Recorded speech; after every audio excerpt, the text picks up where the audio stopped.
student. Hope all of you are well at your home. So today our new topic is insurance. ठीक है, तो पहले हमने banking में पढ़ते हैं, तो बैंकिंग में अब नया टॉपिक है इंश्योरेंस. ठीक है, तो हमने ई बैंकिंग पढ़ी थी. प्रीवियस वीडियो में हमने किसके बारे में पढ़ा था? ई बैंकिंग के बारे में. अब नेक्स्ट टॉपिक आता है आपका इंश्योरेंस. ठीक है, तो इंश्योरेंस वर्ड आपने पहले भी कई बार सुना होगा. तो आप लोग सबसे पहले क्या कीजिए, अपनी बुक्स निकालिए बैग से. ठीक है, पेज नंबर ओपन कीजिए 86. बुक्स ओपन कीजिए और पेज नंबर ओपन कीजिए 86. ठीक है, तो पेज नंबर 86 में आपका क्या है? इंश्योरेंस. आप देख रहे हो 4.5. ठीक है, तो ये आपका क्या है? इंश्योरेंस है. ठीक है, इंश्योरेंस देखो होता क्या है. Life is full of uncertainty. तो हमारी लाइफ देखो, हम ये नहीं कह सकते हैं अभी मैं ठीक हूँ तो अगले 10 मिनट बाद या आधे घंटे बाद 1-2 साल बाद भी मैं ऐसी रहूंगी. यानी कि हमारी लाइफ क्या है? अनसर्टेन है. अनसर्टेन मतलब कभी भी कुछ भी हो सकता है. ठीक है, तो हम नहीं कह सकते हैं कि हम हमेशा ऐसे रहेंगे. ठीक है, तो जैसा कि हम जानते हैं हमारी लाइफ अनसर्टेन है. The chances of occurrence of event causing loss or quite uncertain. There are risk of death, disability of human life. तो हमारा क्या होता है, कभी भी कुछ भी किसी के साथ भी कभी भी कुछ भी हो सकता है. कभी हम सुनते हैं ना न्यूज़पेपर में या अपने आस पड़ोस में उनका एक्सीडेंट हो गया या उनको हेल्थ डिजीजेस हो गई, ऐसी बीमारी हो गई, वैसी बीमारी हो गई. कई चीजें हम डे टू डे लाइफ में सुनते हैं. ठीक है, तो ये चीजें अनसर्टेन है, अचानक होती है, हमको पता के तो होती नहीं है. तो इंश्योरेंस से हम क्या करते हैं? ठीक है, तो अपनी लाइफ को सेव करने के लिए. ठीक है, फायर एंड, तो ऐसी कई रिस्क होती है. कभी प्रॉपर्टी में आग लग जाना. ठीक है, trails of sea of shipment of goods. जैसे कि अब आप कोई बिजनेसमैन है तो वो सी के थ्रू क्या कर रहा है? बिजनेस कर रहा है, तो उसकी शिप डूब गई, उसका सामान डूब गया. ठीक है, तो ये सब चीजें हो गई. तो इसमें क्या होता है? हमें नुकसान होता है. द इंडिविजुअल ऑर्गेनाइजेशन में सफर अ ग्रेट लॉस. इससे कोई भी ऑर्गेनाइजेशन को क्या हो सकता है? बहुत बड़ा नुकसान हो सकता है. तो इसलिए ऑर्गेनाइजेशन क्या कराते हैं? इंश्योरेंस कराते हैं. इन नुकसानों से ओवरकम होने के लिए, बचने के लिए वो क्या कराते हैं? इंश्योरेंस को अपनाते हैं. तो इंश्योरेंस बैंकिंग के ही अंदर आपका आ जाता है. ठीक है, तो आप देखो फंडामेंटल प्रिंसिपल ऑफ इंश्योरेंस देखो. The basic principle of insurance is that a individual और a business concern choose to spend a definitely known sum in place of a possible huge amount involved in an indefinite future loss. तो वो क्या करता है? Insurance कराता है. अलग अलग तरीके के इंश्योरेंस कराता है. ठीक है, रिस्क से ओवरकम होने के लिए इंश्योरेंस उसके रिस्क को कवर करे, इसलिए वो क्या कराता है? इंश्योरेंस कराता है. ठीक है, तो उसके फंक्शंस क्या होते हैं? इंश्योरेंस के फंक्शंस क्या होते हैं? पहला तो वो क्या करता है, जैसे कि मैंने कहा लाइफ अनसर्टेन है, कभी भी कहीं भी कुछ भी हो सकता है. तो वो क्या करता है? सबसे पहला फंक्शन होता है उसका. ठीक है, तो हम क्या पढ़ेंगे? फर्स्ट पॉइंट हमारा है फंक्शंस ऑफ इंश्योरेंस. ठीक है, इंश्योरेंस का फंक्शन क्या है? सबसे पहला फंक्शन क्या है? बुक में देखिए पेज नंबर 88 ओपन कीजिए. सबसे पहला फंक्शन क्या है? वो क्या कराएगा? आपको प्रोवाइड कराएगा. क्या प्रोवाइड कराएगा? मैंने क्या कहा था? लाइफ क्या है हमारी? अनसर्टेन है, तो वो क्या कराएगा? सर्टेनिटी प्रोवाइड कराएगा. ठीक है, प्रोवाइड सर्टेनिटी, यानी कि बुक में देखिए, बुक के अकॉर्डिंग इसकी डेफिनेशन क्या है? Insurance provide certainty of payment for the risk of loss. तो कोई भी आप बिजनेस करते हो ऑर्गेनाइजेशन में, यानी कि आपके गोडाउन में आग लग गई. ठीक है, आग लग गई, आपका सारा सामान क्या हो गया? गोडाउन के जितने गुड्स थे सब जल गए, लेकिन आपका इंश्योरेंस है, वहां इंश्योरेंस करा रखा है, तो आपको वो सब क्या हो जाएगा? पेमेंट हो जाएगा. यानी कि वो आपके रिस्क को क्या करेगा? पे कर देगा. ठीक है, यानी कि सर्टेनिटी आ जाएगी आपकी.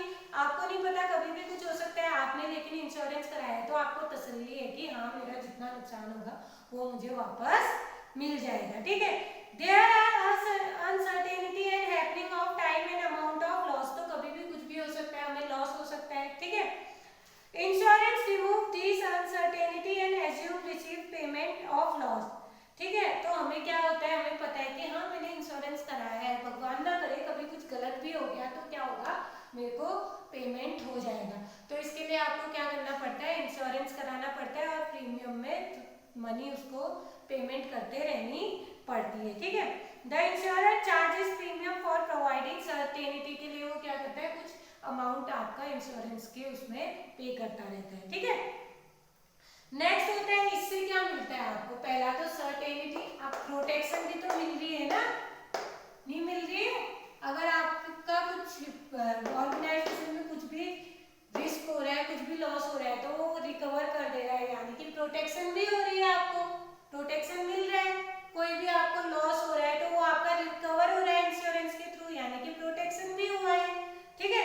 तो बुक के अकॉर्डिंग आप पेज नंबर 88 में देखिए, डेफिनेशन क्या है, सेकेंड फंक्शन है ये इंश्योरेंस का, ठीक है। ये क्या कर रहा है, आपको प्रोटेक्शन कर रहा है, ठीक है। जो भी रिस्क हो रहा है उसको क्या कर रहा है, ये रीपे कर रहा है, कंपनसेट कर दे रहा है। आपको जो भी लॉस हुआ उसने इसको क्या कर दिया, कंपनसेट कर दिया। तो आप बुक में मेरे साथ देखिए, पढ़िए। The second main functions of insurance is to provide protection from probable chances of happenings of risk. अगर थोड़ी सी भी चांस है, ठीक है, 2% या 5% या 10% भी चांस है रिस्क के, या कुछ भी हैपनिंग हो सकती है, कुछ भी घटना अगर हमारे साथ हो सकती है हमारी ऑर्गेनाइजेशन को, तो वो इसके क्या कर देगा, कंपनसेट कर देगा, यानी कि प्रोटेक्शन मिल रहा है हमको। और क्या हो रहा है, हमारे रिस्क को क्या कर रहा है, वो शेयर कर रहा है, नहीं कर रहा है, फिर शेयरिंग रिस्क, जो भी हमें रिस्क हो रहा है, ठीक है, उसको वो क्या कर रहा है, बांट रहा है, हमारे साथ शेयर कर रहा है ना, ठीक है। On the happening of a risk event, the loss of share by the all the person exposed to it, the share is obtained from every insured member by away from of premium. तो हमने जितना भी risk में हमने insurance कराया है तो सब शेयर करते हैं, ठीक है। नेक्स्ट क्या है, असिस्ट इन कैपिटल फॉर्मेशन, और ये हेल्प करता है कैपिटल फॉर्मेशन को असिस्ट करने में, ठीक है। तो ये क्या करता है, आपको असिस्ट करता है, ठीक है, इन कैपिटल फॉर्मेशन, ठीक है।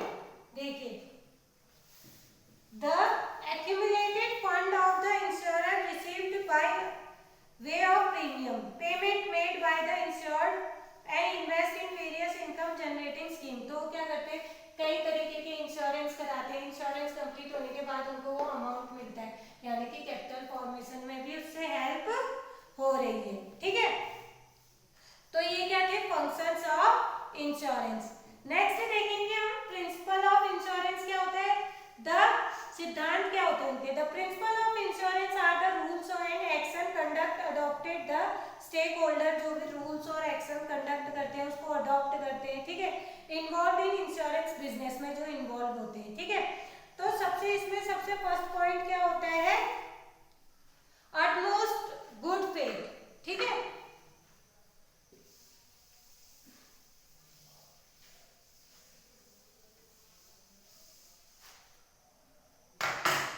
ठीक है, तो नेक्स्ट पॉइंट है हमारा, पहले हमने फंक्शंस ऑफ इंश्योरेंस देखा था, अब हम क्या देखेंगे, प्रिंसिपल्स ऑफ इंश्योरेंस, उनके सिद्धांत क्या होते हैं, ठीक है।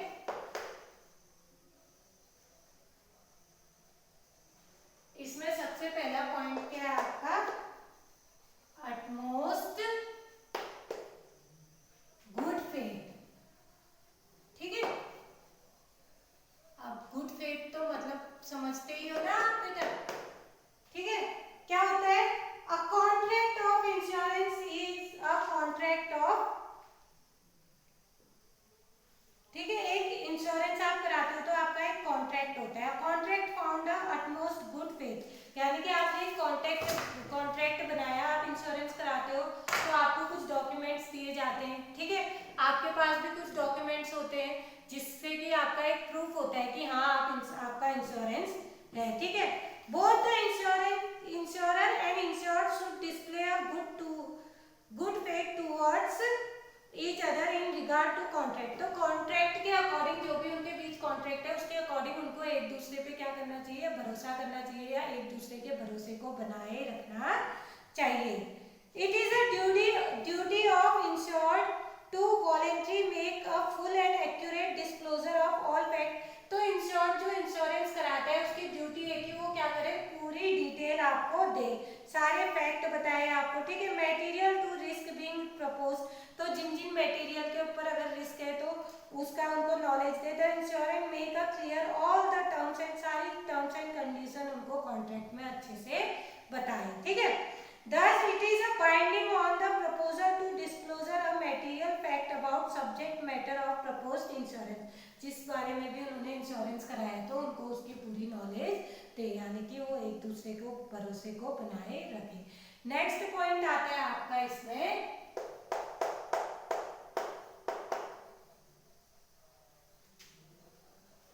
इंश्योरेबल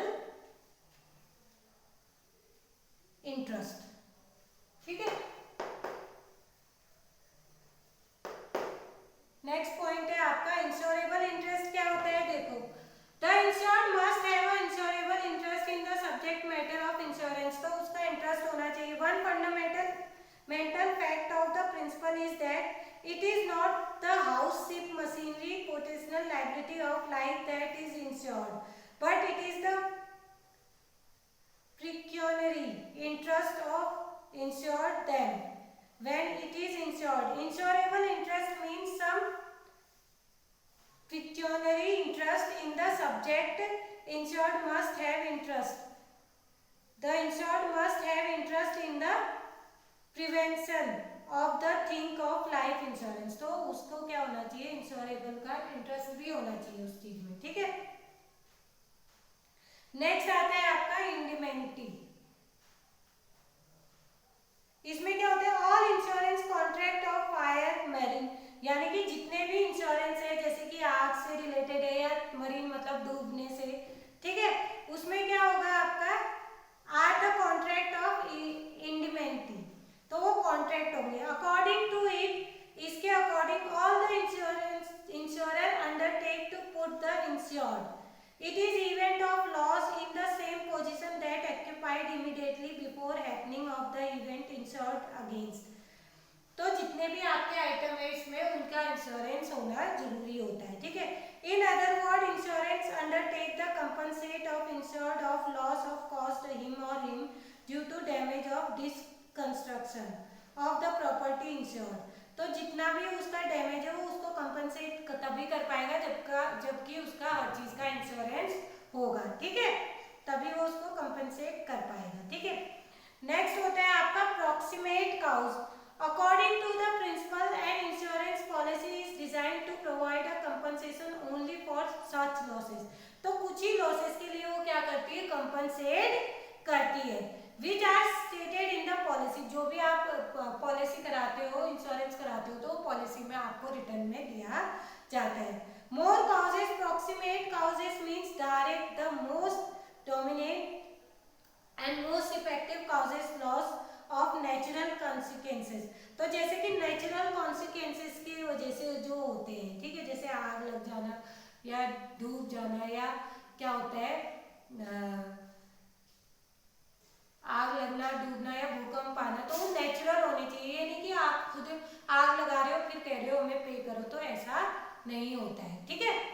नेक्स्ट आता है आपका सर्वोगेशन।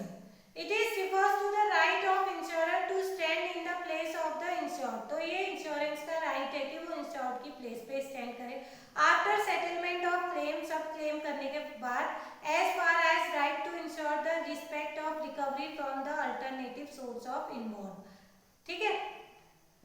नेक्स्ट है आपका इसमें contribution. As per principle it is right of insurer who has paid, जैसे कि हमने पे किया है, claim under the insurance to call upon other liable insurers to contribute the loss of payment. तो जो बाकी इंश्योरेंसर है, आपके साथ इंश्योरर है, तो वो भी क्या करेंगे, पे करेंगे। ऑर्गेनाइजेशन कोई अकेले तो रन नहीं करता है ना, सब मिलके करते हैं, तो सबको एक साथ वो करना पड़ेगा पे। तो आप देखो इंश्योरेंस तो हम कराते हैं, हमने इंश्योरेंस पढ़ा, उसके फंक्शंस क्या होते हैं, उसके प्रिंसिपल क्या होते हैं। तो इंश्योरेंस भी कई तरीके के होते हैं, ठीक है। तो टाइप्स ऑफ इंश्योरेंस, ठीक है। तो इंश्योरेंस क्या होते हैं, कई तरीके के होते हैं, ठीक है। आपने भी पढ़ा होगा, आप में से बहुतों को पता होगा, कुछ तो आपने भी सुने ही होंगे, ठीक है। टाइप्स ऑफ इंश्योरेंस, तो सबसे पहले इसमें आता है लाइफ। लाइफ इंश्योरेंस तो सबने पढ़ा होगा ना, ज्यादातर लोगों ने करा भी रखा होगा, आपके गार्जियनों ने, ठीक है। तो लाइफ इंश्योरेंस क्या होता है, देखिए, ठीक है। Since the life itself is uncertain, हमारी जो लाइफ है ये भी अनसर्टेन है, ठीक है। कभी भी कुछ भी हमारे साथ भी हो सकता है, ठीक है।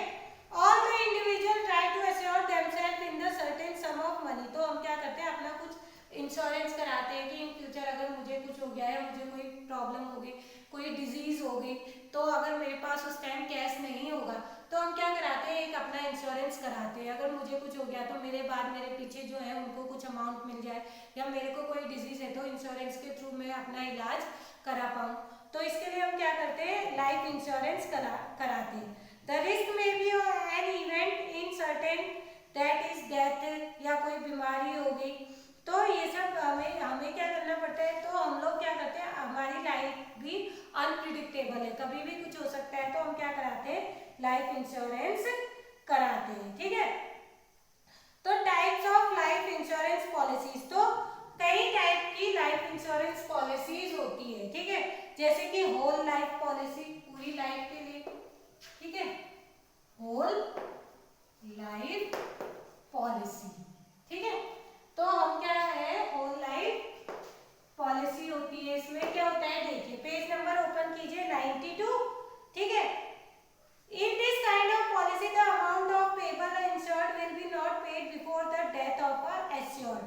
मैंने अपनी होल लाइफ पॉलिसी करा दी है, तो इसमें क्या होगा, जब तक कि कोई भी इंश्योरर है उसकी डेथ नहीं हो जाती है, तब तक उसको पैसा नहीं मिलेगा। यानी कि डेथ के बाद जो भी उसका नॉमिनी होगा, जो भी उसके फैमिली मेंबर होंगे, जिनको उसने अपनी नॉमिनी बनाया होगा, उसको वो पैसा मिलेगा। तो ये क्या कहलाता है, होल लाइफ पॉलिसी। नेक्स्ट होता है आपका एंडोमेंट लाइफ एश्योरेंस पॉलिसी। इसमें क्या होता है, तो इंश्योरर, इंश्योरेंस कंपनी जो होती है, undertake to pay specified sum when insured attend a particular age. तो हम एक पॉलिसी कराते हैं, यानी कि हम एक एज पे पहुंच जाते हैं, जैसे हम बच्चों की कराते हैं, तो 18 ईयर के हो गए, हमने 18 ईयर की पॉलिसी कराई है उनकी, कि जब वो 18 साल के हो जाएंगे तो क्या करेंगे, तो इंश्योरेंस कंपनी क्या करेगी, लमसम अमाउंट वो आपको पे करेगी, ठीक है। The sum of the payable of his or her nominee named there. अगर पर्टिकुलर एज में उसको पैसा मिलेगा, अगर किसी कारणवश उनकी डेथ हो गई या कुछ भी हो गया, तो जो उसने नॉमिनी बनाया उसको वो अमाउंट उस टाइम पे मिल जाएगी, ठीक है। नेक्स्ट होता है जॉइंट लाइफ पॉलिसी, ठीक है। तो जॉइंट लाइफ पॉलिसी क्या होती है, ठीक है, जॉइंट लाइफ पॉलिसी, ठीक है। तो जॉइंट लाइफ पॉलिसी देखिए क्या होती है, पेज नंबर 93 पे हैं हम। Joint life policy, this policy is taken up to 2 or more person, इसमें 2 या 2 से ज्यादा पर्सन होते हैं, तो वो क्या करते हैं, जॉइंटली प्रीमियम पे करते हैं, ठीक है, इंस्टॉलमेंट में या क्वार्टरली, हाफ ईयरली, कुछ लमसम में देते हैं, ठीक है। They assure sum of the policy money is payable upon the death of any, अगर हम में से किसी एक को डेथ हो गया तो जो दूसरा है, सर्वाइवर है, उसको वो पैसा मिल जाए, ठीक है। तो ज्यादातर ये पॉलिसी कौन कराते हैं, ये पॉलिसी ज्यादातर क्या कराते हैं, हस्बैंड, ठीक है। तो ये ज्यादातर ये पॉलिसी कौन कराएंगे, आपके हस्बैंड और वाइफ के द्वारा कराई जाती है, ठीक है, हस्बैंड एंड वाइफ वो कराते हैं इस पॉलिसी को ज्यादा। अगर इनमें से किसी एक को भी कुछ हो गया तो दूसरे को पैसा मिल जाएगा, ठीक है। नेक्स्ट होता है आपका annuity policy. Under this policy assured sum of the policy certain age, तो इसमें भी कैसा होता है कि कुछ एक एज आती है, उस एज के थ्रू पॉलिसी होती है कि एक एज पे आके आपको पैसा मिलता है, ठीक है।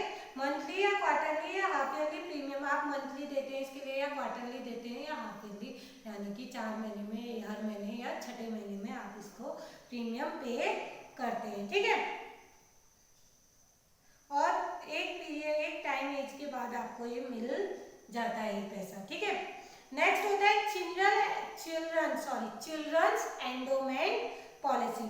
तो जैसे हमने एंडोमेंट पॉलिसी पहले पढ़ी थी, ऐसे ही चिल्ड्रन की आप कराते हैं। जैसे मैंने कहा कि आपके बालिग होने तक के आपके गार्जियन ने पॉलिसी कराई, जैसे आप 18 साल के हुए तो आपका वो पैसा आ गया, उस पैसे को उन्होंने क्या किया, आपकी फर्दर एजुकेशन, हायर एजुकेशन के लिए उसको उस पैसे का यूज किया, ठीक है।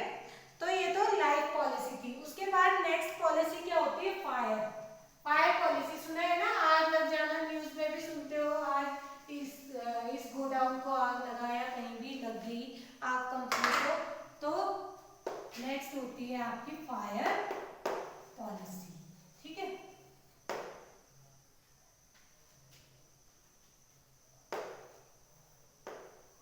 फायर पॉलिसी में देखो आपका क्या होता है, देखो fire insurance contract pair by the insurer. तो जो कंपनी होती है वो कॉन्ट्रैक्ट करती है कि अगर किसी नेचुरल काउजेस की वजह से अगर कहीं कोई आग लग गई और जिन जिन चीज़ों का उन्होंने इंश्योरेंस कराया है ऑर्गेनाइजेशन ने, तो उनको रीपे हो जाएगा, लेकिन there must be a actual loss. Actual होना चाहिए, नेचुरल होना चाहिए। मैंने कहा ना, कहीं ये नहीं कि आप खुद आग लगा रहे हो फिर पैसा मांग रहे हो, ऐसा नहीं होगा, ठीक है। नेक्स्ट आता है आपका मरीन पॉलिसी। मरीन इंश्योरेंस जैसे कि शिप के थ्रू करते हो आप, जैसे बिजनेस खाली क्या बोलते हैं जमीन के थोड़ी ना, शिप के थ्रू भी तो होता है, दूसरे देशों में भी तो आप बिजनेस करते हो। तो मरीन इंश्योरेंस में क्या होता है कि जैसे कि आपका शिपमेंट गया, सामान गया और किसी कारण वो डूब गया, ठीक है, समुद्र में, तो अगर आपका उसका इंश्योरेंस होगा तो आपको पेमेंट हो जाएगी, ठीक है। तो मरीन में पहले आता है शिप और हल इंश्योरेंस। शिप और हल इंश्योरेंस क्या होता है, देखो पेज नंबर 96 ओपन करो, शिप और हल इंश्योरेंस, शिप और हल, ठीक है। ये क्या होता है, देखो since the ship is expose to merry danger, तो शिप जाती है समुद्र में, कहीं तूफान आते तो कहीं डेंजर क्या करती है, फेस करती है, जैसा कि आप जानते हैं, ठीक है। At sea the insurance policy is for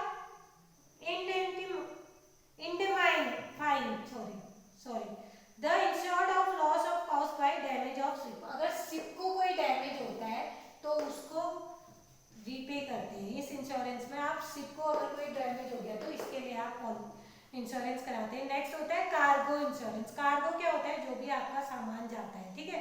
the cargo while being transported by the ship subject to many risk. तो आपका जो सामान जा रहा है उसको भी कहीं रिस्क हो सकते हैं, वो खो सकते हैं, चोरी हो सकते हैं, थेफ्ट हो सकते हैं या डूब सकते हैं। तो सामान की पॉलिसी क्या कहलाती है, कार्गो इंश्योरेंस कहलाती है, ठीक है। नेक्स्ट होता है आपका फ्राइट इंश्योरेंस।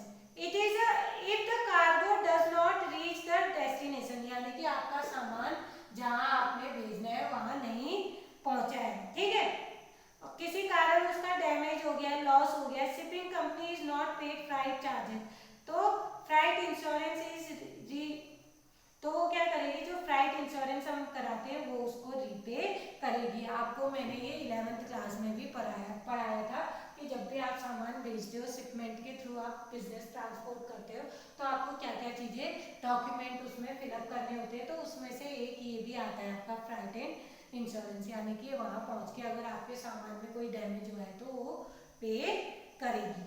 तो यानी कि आपका बैंक का भी आपका क्या हो गया है, कंप्लीट हो गया है टॉपिक।